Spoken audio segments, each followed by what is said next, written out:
Welcome to another episode of Catalyzing Radical Systemic Change, where in my own language, it's all about discovering, mapping, and cross pollinating the various building blocks towards a planetary civilization ahead.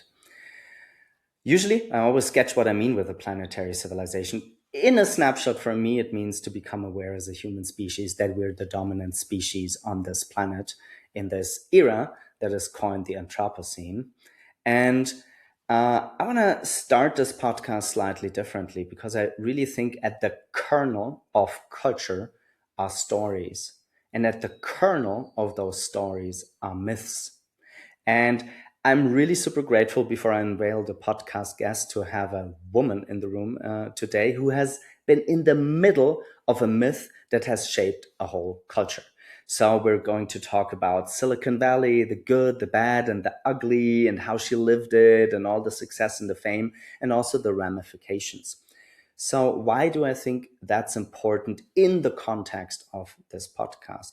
I think it's important because I cover entrepreneurship, impact investing, wisdom, personal development, which are all these different Lego blocks that I think we need to become aware as leverage points to manifest a planetary civilization. Ideally, obviously, that's my dream, my vision, my life's dedication in peace, harmony, ecological equilibrium or abundance, with us as the dominant species and all other sentient beings on this planet that we co-inhabit together.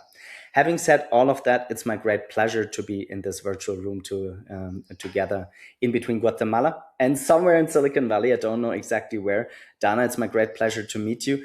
And like always in the podcast, we don't do this cookie cutter, you pitch your curriculum or your accolades. It's really, before we dive into the different buckets or segments of the podcast, my question is always, what have been some of the defining pivotal moments in your biography that made you the human being that you are?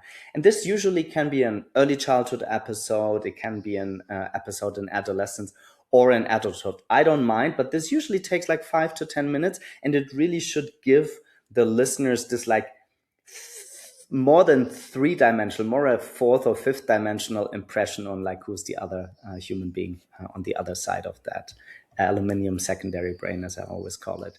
Dana, so the floor is yours, and really just curious, maybe an earlier episode that shaped you and made you excited to become an entrepreneur and then made you end up in Silicon Valley. And I mean, you were and still are very successful, right? Yes. Wow. Where to start? So I would say that like when I graduated college, I think I didn't really have a plan like most people. I wasn't like 100% sure of like what I was going to do when I graduated. So I did the whole like failing up where I tried a lot of jobs where I wasn't sure if I was going to love them or hate them. And, you know, I went through a big learning experience after college of like really what I wanted to do and exploring all the options.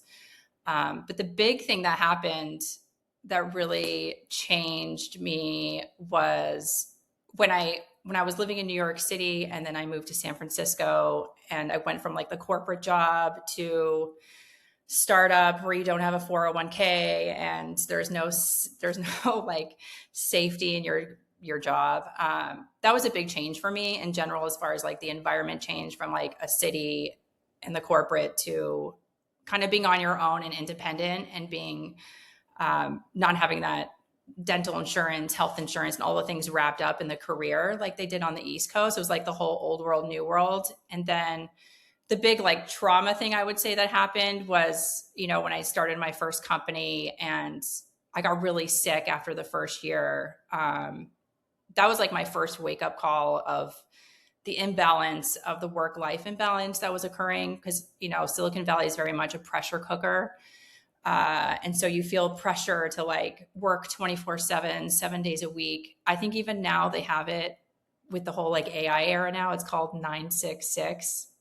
I don't know. It's something like that, about like 6 days a week, 9 hours a day. And they're still actually repeating the same cycle that I experienced back in 2012 when I started our first company. So I think my health issues were like really the first thing that kind of woke me up and jarred me of like, okay, this isn't normal. Like, we're not meant to like do this hard without being in nature and without like doing yoga or meditation, all the things that your body really needs to fix itself and grow. So I don't know if you want to start with that part Now of like let's stay there. Let's stay okay. there. I strongly believe, much like in this very present symbol of the yin and yang, right?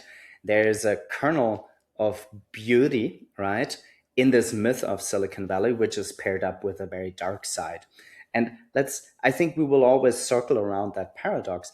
I mean, after that first, let's say, the first warning signs of your body, you nevertheless continued for quite a long while, right? Yeah. So, what do you think, before we dive deeper into the personal journey, makes the myth of Silicon Valley so attractive? Because, I mean, it's been on the billboards for like, I don't know, 25 years, Yeah. that this is actually, I would say, you said pressure cooker. I love this metaphor of a grinder, right? Those people that survive the grind, it usually Yes. makes them a very shiny, polished person, but it also grinds people under and really burns them out. What makes it so attractive?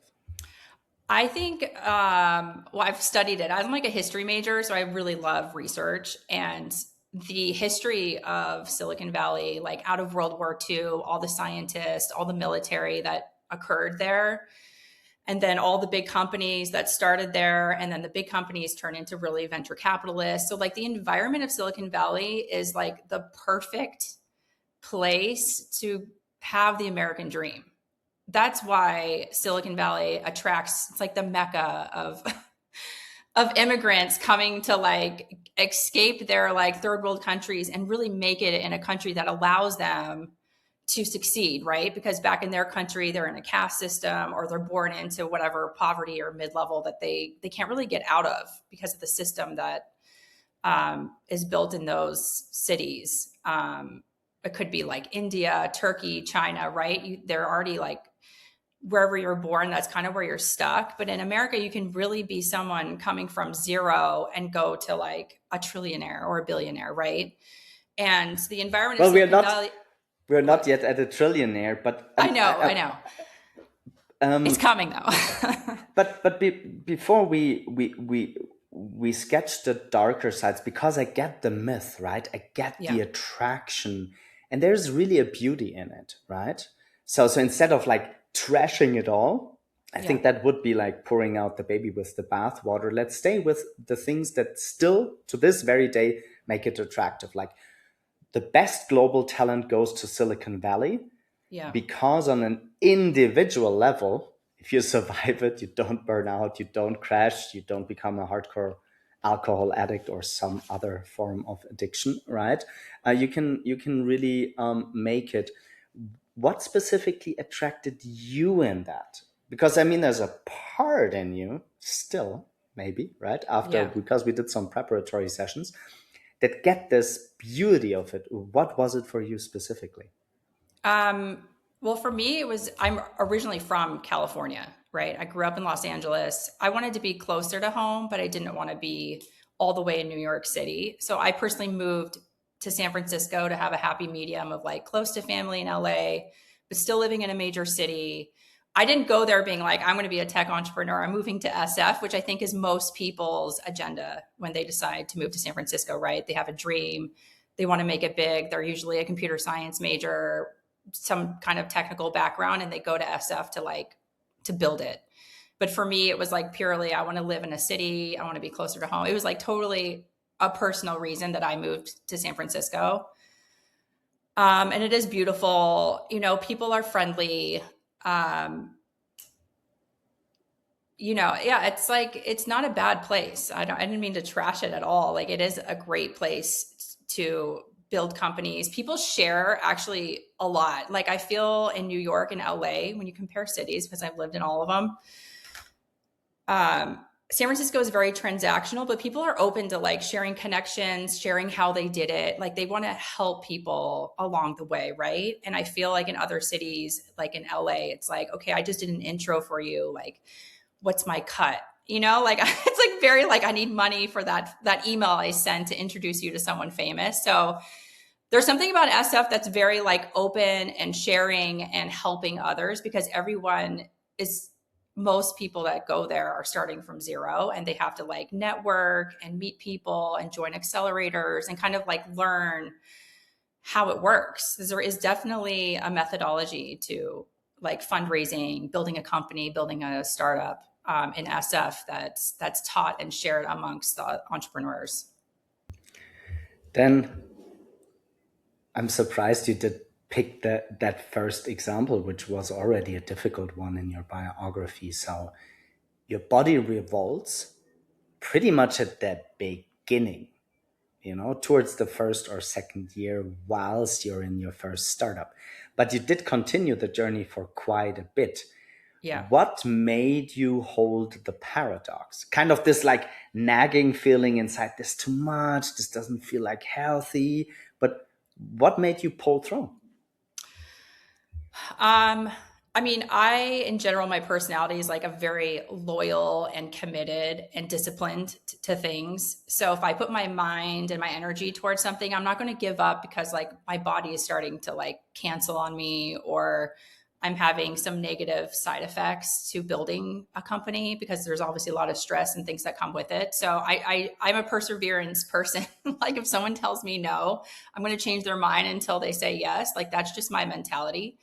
So even though my health was like degenerating, I would say, and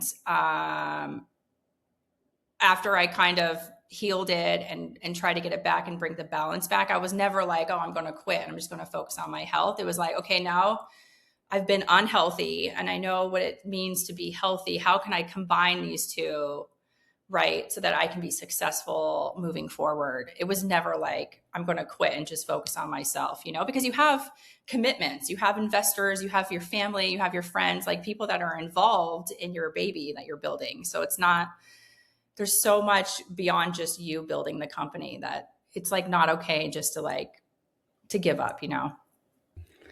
Then barely ever happens in the first chapter that I tie back into the preparation. But what really struck me, which is kind of not one pivotal moment, but multiple pivotal moments, this really struck me coming from Europe, that you mentioned in the preparation for the podcast that you really did hide not only one, but multiple pregnancies. I mean, that's a big paradox to hold.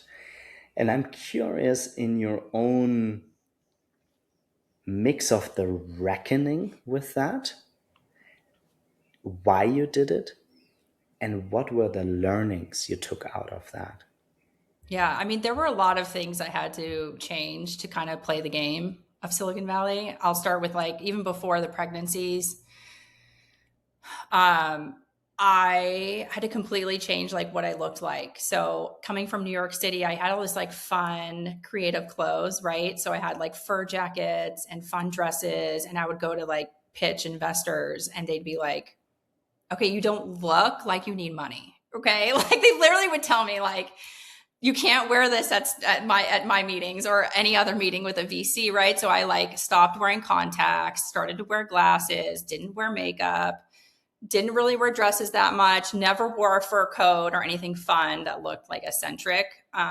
So a lot of things I'd already kind of sacrificed to like be successful and play the part. That there's definitely a part, right, in Silicon Valley. And then also because I went to Yale, people would be like, oh, you're trust funded. Like you don't need money. Not only do you not look like you need money, but like you went to Yale, which means you're a trust funded baby, right? Which means like, I don't want to give you money because you probably don't need it. So I'd already kind of learned a lot before I got pregnant of like the game I had to play and the part I had to look. And so when I got pregnant, I knew like, okay, this is going to be a giant red flag for investors, right? Because if you have a baby, then they're worried you're going to focus on the baby and not your company. So, yeah, like every time I was in my third trimester, I would, join an accelerator or somewhere where I could hide for 3-4 months, just because I don't want to spend a lot of energy trying to raise money in my third trimester, knowing that most people will say no just by the way I look. It's like, it's so fundraising. It takes a lot of energy out of you because you're like constantly getting rejected. So I always just like really premeditated and like planned to be in an accelerator. So I've done like 5 accelerators now, actually, because of this, like, because it was a great place where I could raise, you raise a little bit of capital when you join the accelerator, and I could hide there for 3 months. And then once I had the baby, I could like continue forward without having to hide the babies with coats and stuff like that. I mean, come on. I mean, if that's not a very dark nugget of debunking a myth, I mean, you have how many children? I have 3. And you did hide the pregnancy all 3 times. Oh, yeah. And I mean, you're obviously not the statistical norm, right? We're in a podcast. This is a dialogue. But do you sense and feel, and is there some data on that there's so much pressure on women that they need to hide their wish to become a mother? Whilst they're pregnant, they're hiding their pregnancy. And I mean, what do you then do when you have a baby and you're still a founder? I really find that staggering. Well, I remember like all the ads, the billboards in San Francisco, and even the commercials or the radio would constantly promote IVF, right? And I'd be like, why are they constantly promoting IVF for women, right? It's like you're kind of bombarded with it as a female in Silicon Valley because there's not that many of us. I think there's like 2% that get funded, and I think there's 7% as a whole. So it's a very low percentage of women that like are in tech. And so I realized that there are, Genentech, which is one of the big pharmaceutical companies in SF, where a lot of my friends worked. The reason they are promoting IVF is like, hey, focus on your career and postpone having a baby, until after you're successful or your career is taken off. And then you can grab your eggs from the IVF and have a baby at 40. You know what I mean? Like everything is kind of promoting delayed pregnancy for women to like focus on their career, but it's all like subliminal and subconscious. Like, I don't know if a lot of people are like aware of how much is kind of around you about IVF and freezing your eggs. And like, it's pretty crazy. Just how the environment like subliminally is like, obviously it's trying to support women that like, hey, there's other options than like popping out a baby at 30 years old, which is probably like the average age is, I don't know, 28, 30. It's pretty young. So, yeah, that was like pretty interesting for me. I had babies pretty late, so it was whatever. But so thanks for the numbers. So 98% of people around you are men, right? Yes. So you're one of the 2% that did not only try to succeed, but you did succeed. What was the price you were paying? And maybe you can share this in sequences and try to wrap them into your learnings as a mother and as a female founder. And what would be learnings or sharings you would like to share with other women that maybe are aspiring female entrepreneurs and want to be mothers? Yeah. So I would say like in my head, I think most people on average, male or female, they want some level of success before they start a family, right? Because the man wants to feel like they're successful in their job and they can bring money home every month consistently to like have a wife and build a family. And then for me, it was kind of the same thing. I kind of was like, I want to have some success under my belt before I start a family. But what I realized is like, life doesn't work the way you want, like ever, like you really have no control over, maybe it's predestined or the life journey that you're going to have. So I wasn't like successful in any way before I had my first baby. And I couldn't wait because I was getting older. I was like 35 and I was like, okay, I want to have a kid and I don't want to sacrifice children for a career. Like you definitely, I think as a female, you do have to make a decision. Like, am I going to go the career path and forego children? Or am I going to like put the job second and focus on building a family. I do think like women in general do consciously or unconsciously make that decision. And obviously it depends on if you have a boyfriend or you have a partner that you're in love with and someone that you can see a future with. I mean, that's like critical. If you don't have that, then you're likely to like continue to focus on your career.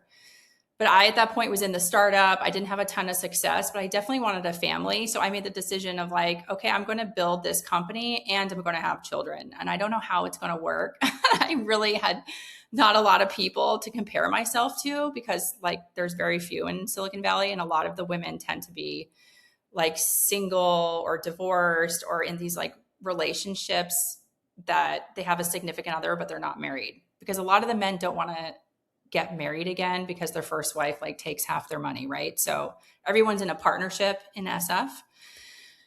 And that's just a different relationship. So yeah, I mean, it's really a personal decision, I would say, for women. And you can do both in the beginning. Like I had a grandparent that came in and took care of the baby. And I think I pitched 2 or 3 weeks after I was pregnant with the first baby. I did like a huge demo at 500 startups with like 100 plus investors, like 2 weeks after giving birth.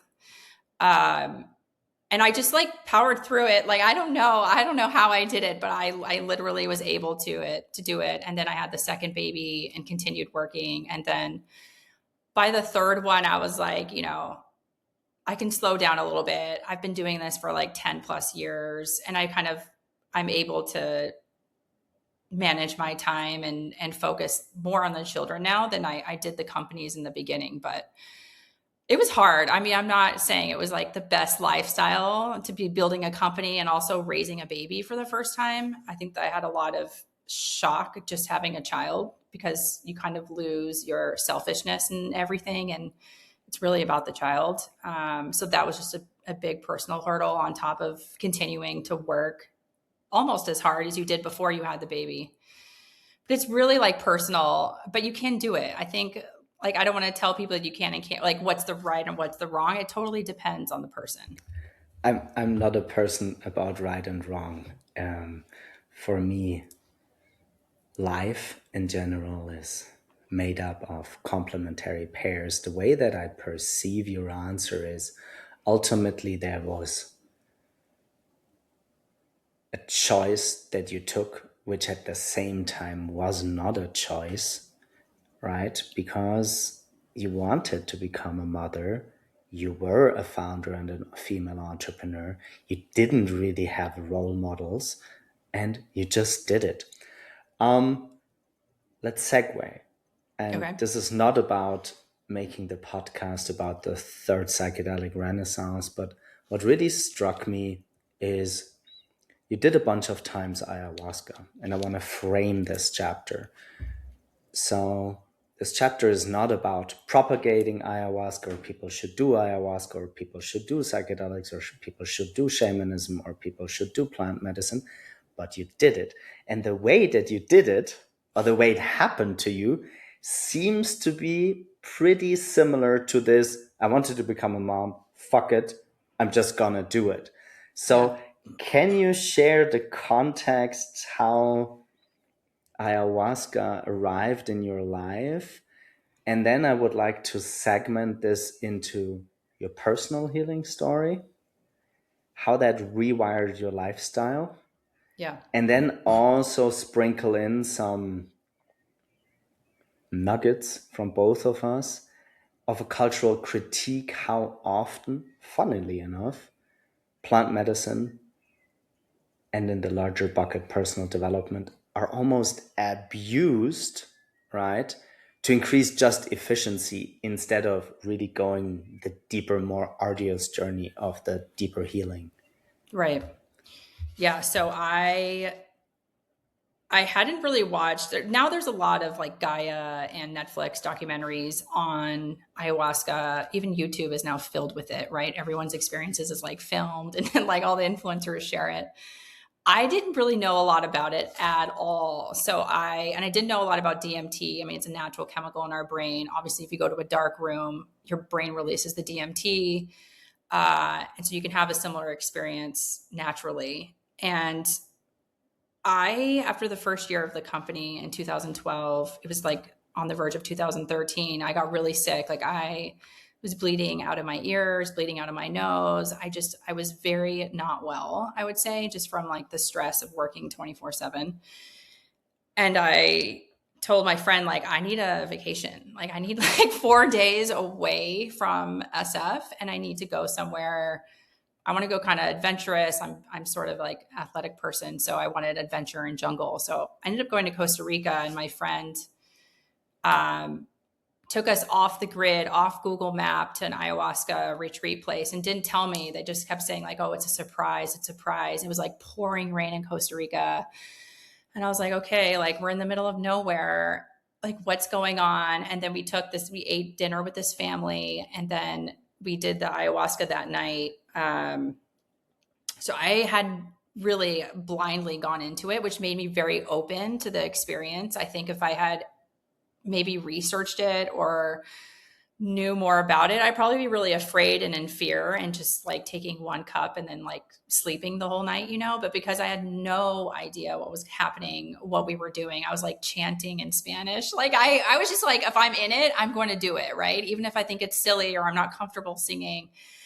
I'm one of those people that like, if I'm here, I want to experience it 100%. I don't want to be like not fully in it. So I did it and I had a like very profound experience where the like nature was healing me. I had migraines at the time almost like every week, beyond the like bloody nose and stuff like that. So, and I had also heart palpitations. There was so many things going wrong in my body before this. And when I did the ayahuasca and I had a very profound experience, I was so deep. I like died and came back to life in the experience, which is like pretty much not that common. And I had so much healing. Like when I went back to SF, I didn't have any ailments for like 4 months because I wanted to track it. Like how much did this really help me and how much of it's real? How much was like a delusion? How much of it? Because I also was pretty shocked when I came out of it of, wow, that was so insane and so amazing. It was really undescribable. And so I realized like, oh, it like lasted like over 4 months. I had no problems, no headaches, no bloody noses, no ear bleeds. And my heart, like I never had any other heart issues after that, because after the experience, I started to, do more walks in the forest. I started to meditate, I downloaded Headspace. I was doing that pretty routinely. I started yoga. Like it really completely changed a lot of things as far as like taking better care of myself as like the human body, throughout the experience. You're such a special creature, and I'm so grateful we're doing the podcast because you're really in my series of now 75 plus episodes. There's something deeper to this encounter of the why we're meeting. I still haven't figured that out, but you're certainly occupying a cosmic address that I've never met in my life. What I find staggering is you haven't read about it. It was a surprise. You did it. And then what most people takes, because I did ayahuasca a bunch of times, and since this is my podcast and my business partners and always my family knows it, like kind of most people know it, that know me on a deeper level, it has very profoundly impacted not only my life, but it had very profound ripple effects into my family, my friends, my business relationships. So you receive the full blessing, because I would say the archetypal experience of drinking ayahuasca, but usually you need like 5 or 10 or 15 or 20 ceremonies, is you subjectively really have the feeling of physically dying and being reborn. So let's take a more longitudinal approach, because I know you've been coming back, I think, on a yearly cadence for a couple of years to do the ayahuasca. And you mentioned that just after the first experience, you had a very profound like healing experience that lasted for a while. And this also had ramifications, how you changed the way you lived and kind of consciously reshaped your lifestyle being a mom and being an entrepreneur. Can you take a more longitudinal approach over a couple of years, how this communication, this relationship with this plant spirit and this ceremonial context changed your life? And maybe Yeah. you find episodes that are really just the healing ones, but maybe you also find episodes to share with the listeners that were challenging for you, right? To find the right measure and balance of how to integrate those peak experiences and healing experiences into your everyday life. Yeah. So I would say ayahuasca really beyond just being a healing mechanism and catalyst to like change my life for the healing process and calming myself down and my nervous system and all the things. It also spiritually had me rethink my entire religion. I don't think I'd really thought about the whole like body soul connection and the separation of the two until like I hit that rock bottom with my health and then had the healing from Mother Earth. Like I have never had even thought of Earth being a species or a living being, right? That the Earth has its own chakras, the Earth has its own frequency, its own breathing mechanisms, like probably all the dimensions we don't even know that we can't see that are coexisting with us on Earth. Like these thoughts like never entered my mind before ayahuasca.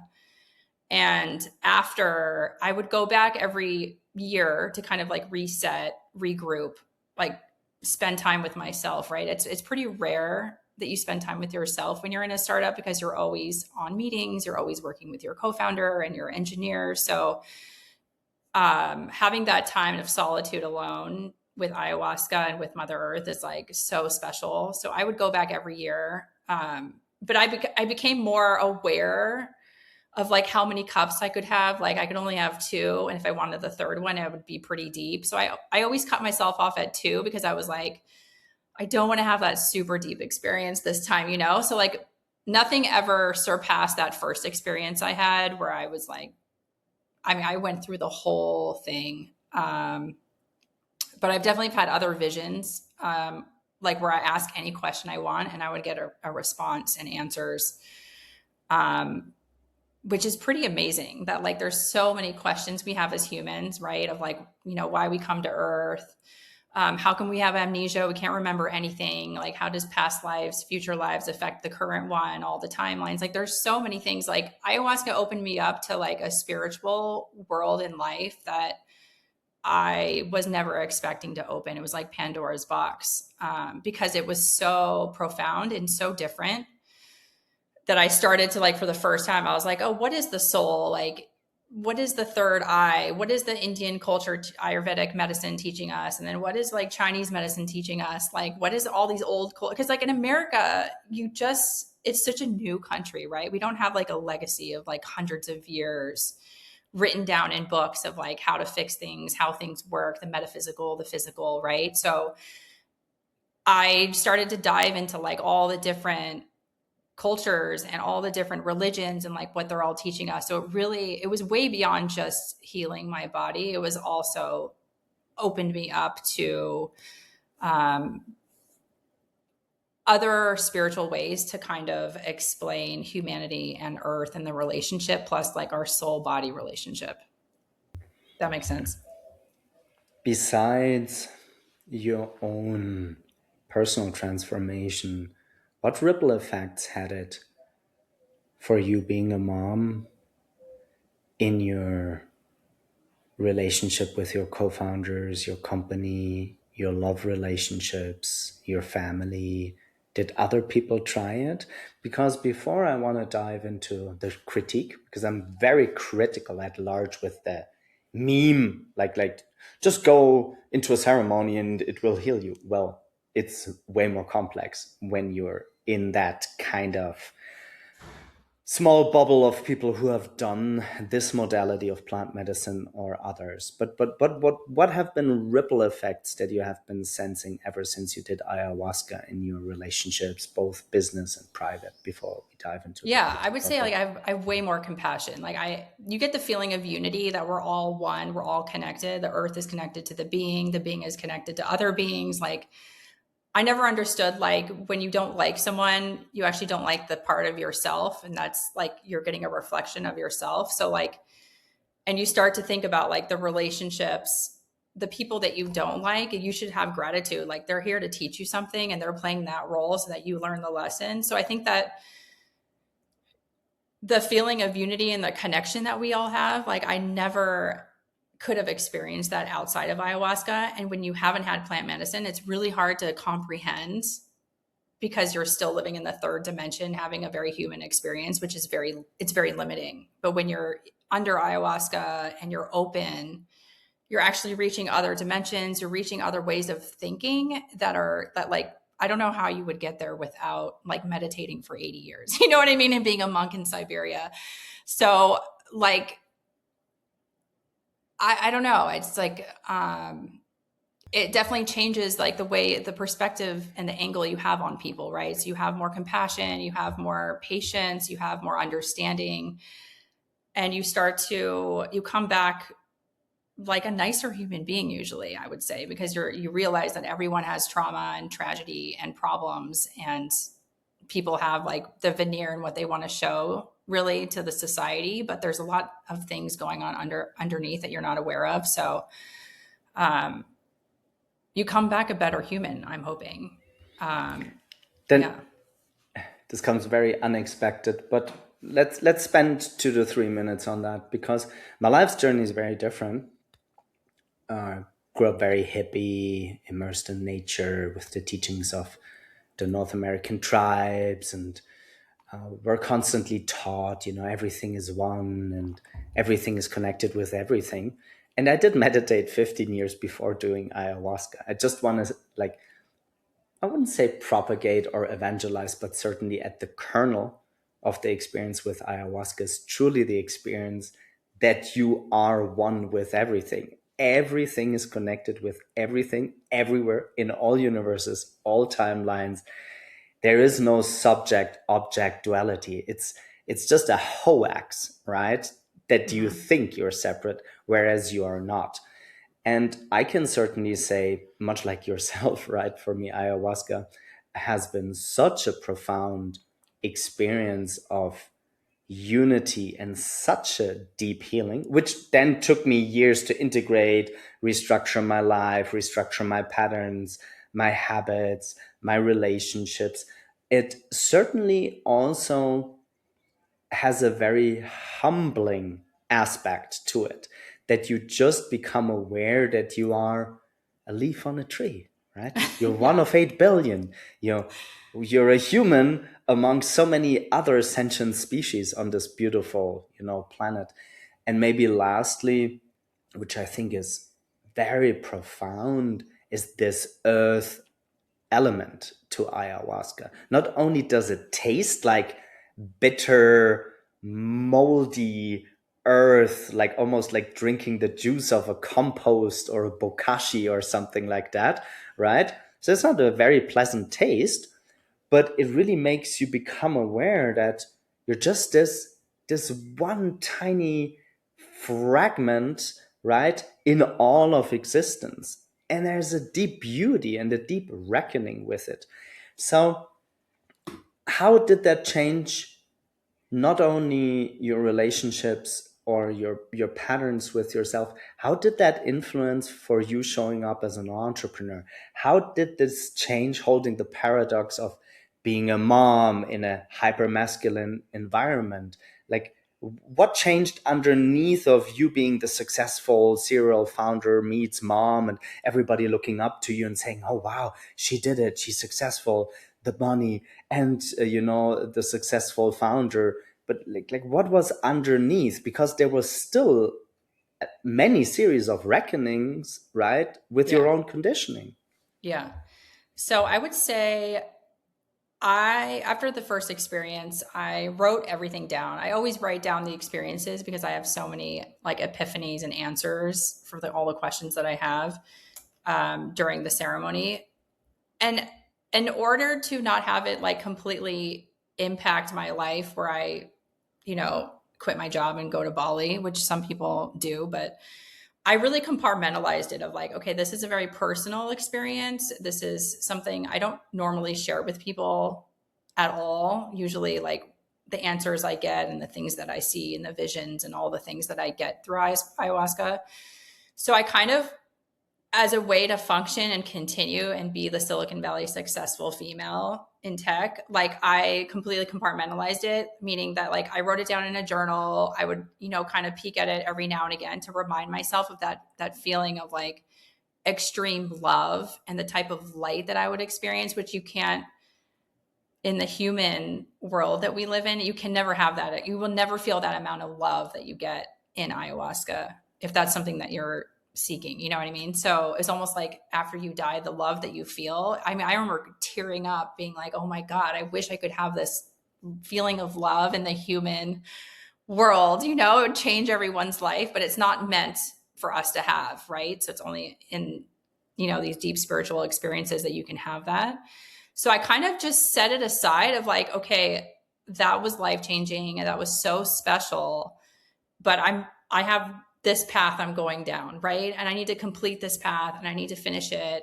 Whether it's successful or not, I don't care. You know what I mean? Like after a while, you start to learn, like I might fail, I might succeed, this company might burn out or I might sell it and that's a success. But it's just like all the experience. So I kind of went back to it and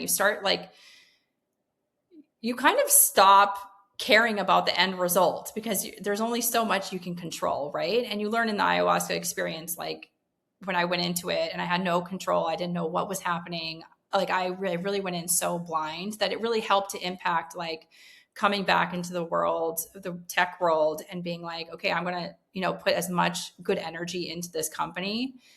And I'm going to care less about the outcome because I feel like when you're in Silicon Valley and you're building your company, you care so much about the outcome. You care so much about the next fundraise or about the next employee you're going to hire. It's like always in the future, and tech in general is living in the future, right? You're building for a better future, hopefully.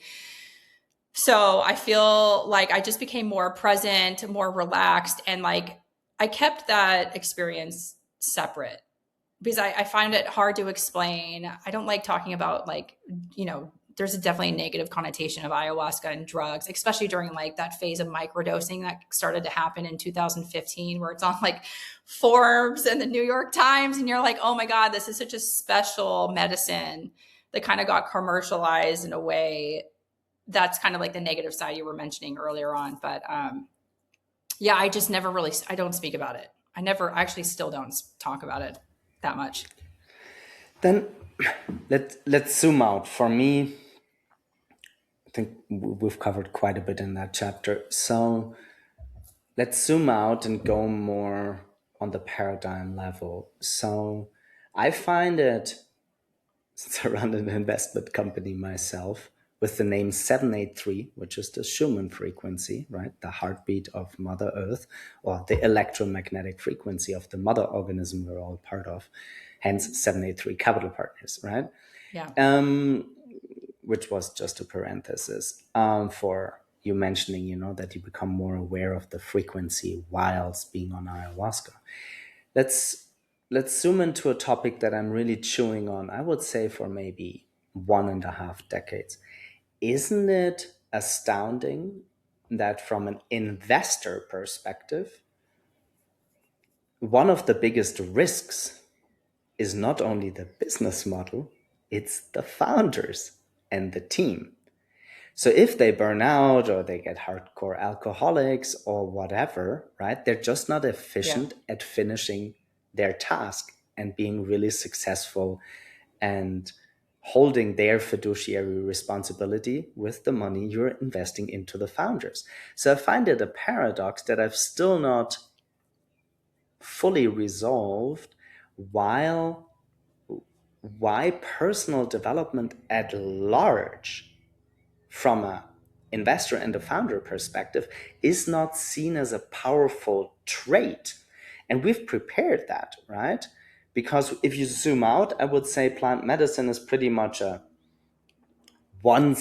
every once in a while. I mean, you did it only once in a year. Some people do it every quarter. It doesn't really matter, because even if you do it every quarter, right, which would mean like 1 in 90 days, right? That would Yeah. still leave like 89 days where you have to grapple with multiple responsibilities, you being the bottleneck to Right. everything, the founder's dilemma, and all of that. Why do you still think there's such a shadow around personal development, and investors, especially when you pitch to investors, don't see that actually as a powerful function to de-risk their investment? I really don't get it. I mean, part of me thinks that, I mean, Silicon Valley still rewards, like when Kalanick and Uber was like doing crazy things to Lyft, right? Because they were competing in the same category for self-driving, taxis. It was, when you see the documentary on the movie of like how like vindictive and bad actors they were being as like founders and growth managers, like they would like sabotage, they would go on Lyft and like start to book all these cars that like normal people couldn't book cars, to sabotage their business model. Like, and that was, it's sort of rewarded in a way in Silicon Valley, because it's like, oh, he's smart, he's found a way to like sabotage his competitors so that they can be the number one. So there's definitely like a very masculine competitive vibe to San Francisco that I think, it doesn't reward like, oh, a balanced life and like you have hobbies, or maybe you still have one or two friends in life. You know what I mean? It very much rewards the like single, no family, no friends, nerd who's like capable of maybe doing bad things to get ahead. And I don't know when that paradigm will shift, and when people will start to care, like, are you a good human? Are you trying to improve society? Are you like working to be an example for your other employees? Like there was a lot of toxicity in Silicon Valley when you hear about like the Uber company stories where, the women get sexually harassed, like all the Me Too movement. Like there has been a lot that's happened that I think people are kind of growing up and evolving to not having that extreme masculine, competitive, like Olympic vibe of tech. You know what I mean? And I think we're getting to that point where like investors, I hope, are looking into like the sanity and the level-headedness of the founder that's building the company, right? Not this extreme, I'm going to win and I'm going to take out everyone else below me. You know what I mean? Mentality. I think it's slowly changing, I hope, because I think that we should be supporting like good humans and not the ones that are aggressive and like just, I guess, toxic, from the top down. Then let's sit both together in a time capsule. If you were to condense, I usually always frame it as the Horizon 1, 2, 3 framework, but not in the classical strategy consulting way, is if you were to condense your learnings maybe of the last 12 to 15 years to what does it mean first for yourself and the closest ones around you. And the closest ones, I would say, it's your family, but I reckon it's also your innermost C-suite, co-founders, anchor investors. What do you think it means to rewrite the story of success for yourself, That's a for good one. family, for health, for a different operating system? Yeah. So success, I think in the past, outside of the last 10 to 12 years when I first started out, like success to me was either IPOing or selling the company. Like those two exit points was success to me. But now I look at success as like, how is the product impacting society? How is it improving our lifestyle and convenience, or like improving our day in, day out? And success doesn't mean, like I said before, it doesn't mean like selling or IPOing. It could still fail in a way where you run out of money, let's say, but it impacted all the people along the way in a very positive way. So it's like worth it. That's how I measure success now. And I have like no fear at all of like failing. I think in before I focused so much on not failing. And now I'm like, if you flip it and you focus on the success part and the impact you're having on society in a positive way, that's all the success I need. Do you know what I mean? It's not about having the mega exit or the huge IPO on Wall Street, which I'm sure is a lot of people's like dream in entrepreneurship, but for me, it's like impacting people that in a positive way. That's kind of like how I would measure success now.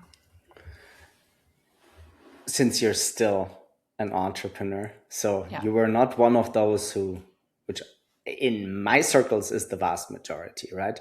People do plant medicine, they become yoga teachers, they become coaches, they become leadership renegades.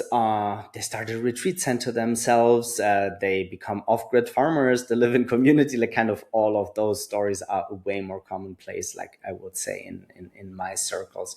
So Yeah. you still live in Silicon Valley. You're still a founder. You had substantial success. What would be some, like in the now time, some non-negotiables? Imagine you were to raise another round or start another startup, pair up with other people on a co-founder level, and you were to negotiate. Would there be some things that you would not hide anymore? Like, are there really now some non-negotiables, or would you still seemingly need to still camouflage certain aspects of yourself in order to be successful at the game? Yeah. So the one thing it's not negotiable for me is like I would do a company completely different than what I've done in the last two companies. I've always been in like consumer tech, and I definitely would do something different, like whether it's a tangible product or something with AI, like in a SaaS business. Like I really like learning new verticals and not sticking to the same one like for the next 100 years. It's just not what I want to do. So that's a non-negotiable for me. Like I want to try something new, I want to do something different, and I want to start over in a way, you know?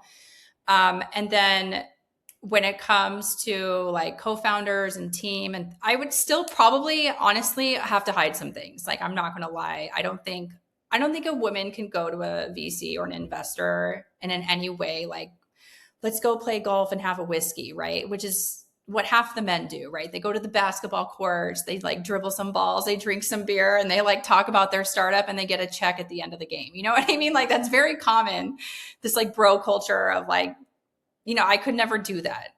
So that's like, not only is that still a non-negotiable, but like I probably still will not talk about my personal life. I won't talk about my kids. I won't talk about my personal development. Like all of that is off the table still.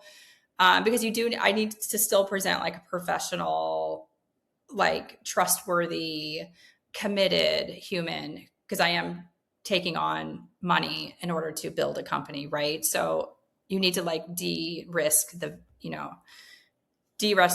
investor. But I may not even get an investor in my next company. Like maybe I'll just self-fund it because I've never done a self-funding. I've always had a VC. I've always had angels. Like I said, I really want to do things differently every time I build a company. So those are like my non-negotiables. But yes, I don't think I could be like an open flower to the investor on everything about me, my life, and the company I want to build. I don't think I could. I don't think I can do that. I don't think even in 40 years from now I could do that. To be honest, I think I'm even too much like grounded and gridded into the system that it would be very hard for me to do it now, to completely like change. So, what would be the quintessence you would recommend to other younger founders from your own learning journey, especially female founders? Yeah. So I would say to other female founders to, you obviously have to be resilient, but you need to have a balance of like your health and what you're building. And I think as a female, we're very sensitive beings, right? Like we have our periods, we are like meant to like get prepared for womanhood and having children. Even if you don't go that path, like our bodies are still programmed to that lifestyle and that way of living. So I would tell them like to be more aware of their health throughout the process of building a company, instead of putting everything aside related to your health like I did and waiting till you kind of hit a wall and then you're like, oh my God, I cannot continue or I'm going to die. Like I need to like fix this and repair it. So you have to find ways and methods to like have a more like balanced life, and don't wait until your body falls apart. Because it will, at some point your body cannot handle the consistent chronic work, which is kind of the path I was down. Yeah, because it takes many years. I'm still repairing myself now after like 15 years in Silicon Valley. So like I'm very aware that I'm very health focused right now because of like 10 to 15 years of not paying attention. And it's much harder for me now to like fix my body because I'm older and it doesn't repair as fast. So I would tell the younger generation just to be more aware of their health while they build companies, because if they can maintain it and manage it while they build it, it's way better than doing the path that I did of like working, and then hitting a wall. And then now, like 10 years later, I'm doing so much exercises to repair the 10 years and 15 years of sitting behind a computer, being hunched over and my neck forward, like all the bad postures is taking me a long time to fix now. So that would be my advice for the younger generation. And then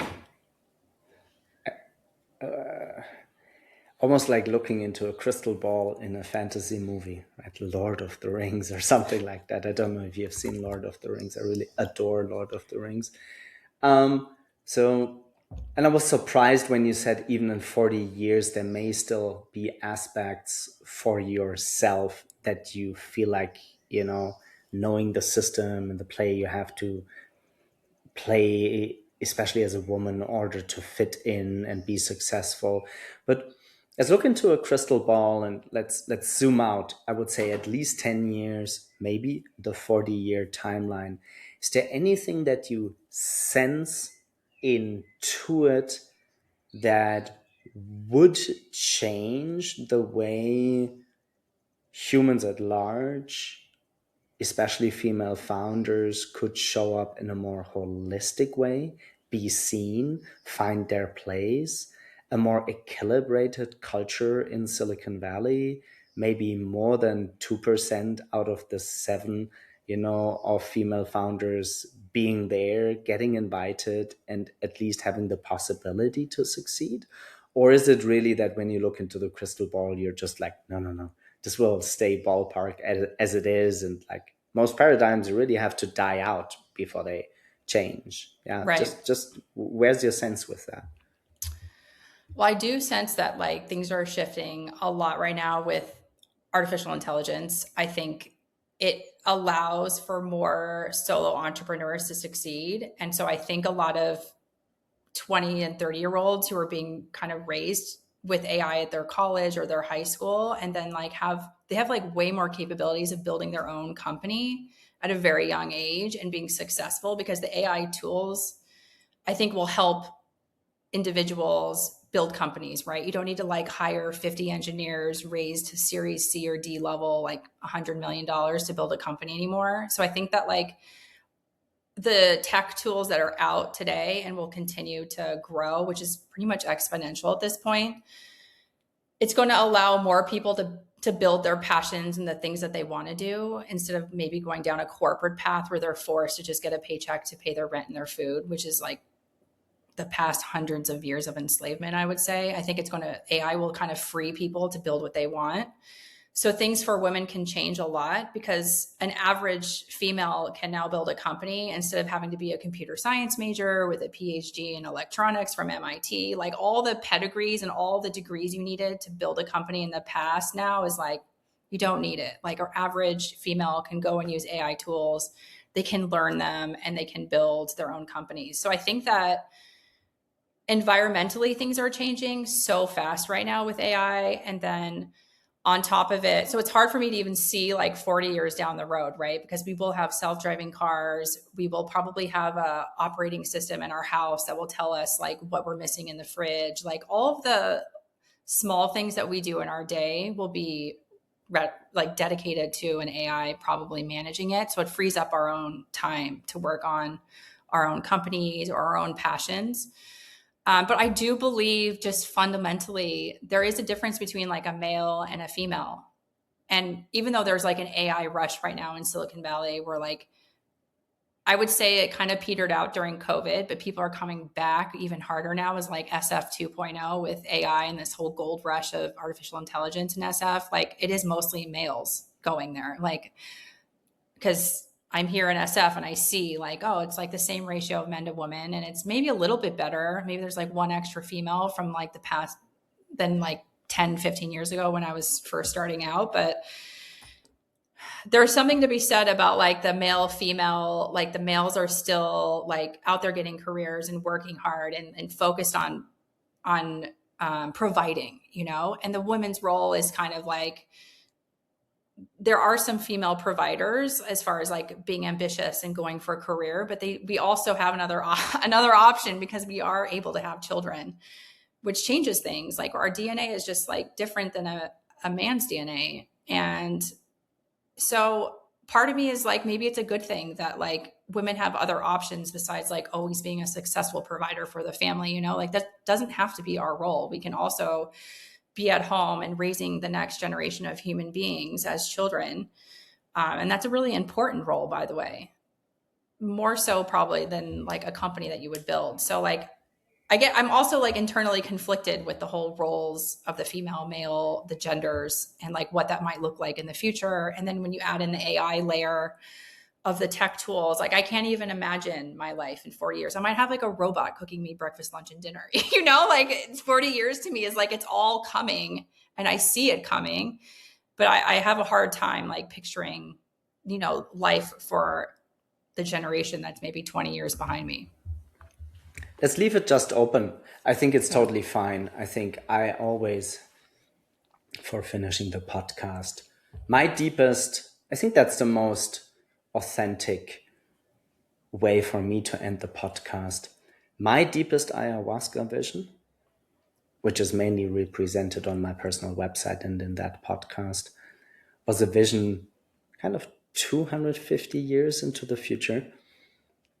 A very beautiful vision where I saw planet Earth from the outside and us communicating like in 3D reality with other star systems and looking back at Earth and seeing, oh, wow, we did it. We were able to heal Mother Nature. But it's not, we were not living back in the Stone Age, you know, it was like techno utopian paradise, right? With Yeah. an abundance of biodiversity and very sci-fi technology. And I made this the kernel of this exploration because I really think we're a threshold generation.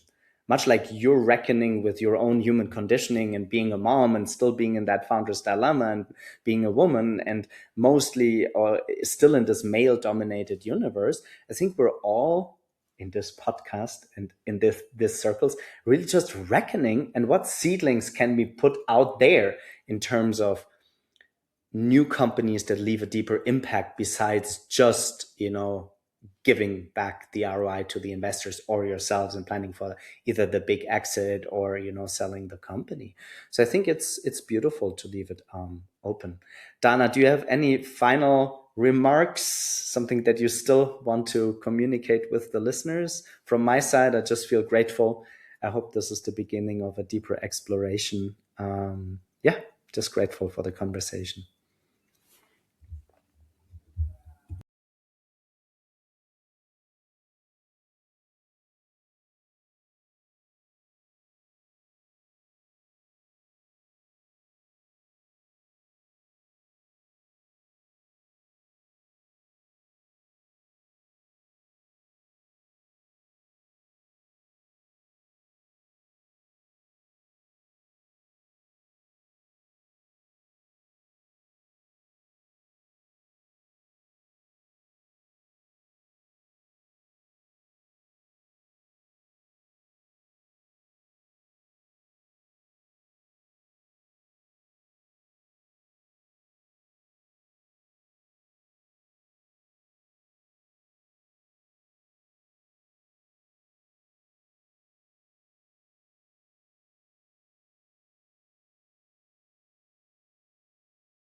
Dana, thanks. Thanks for the conversation.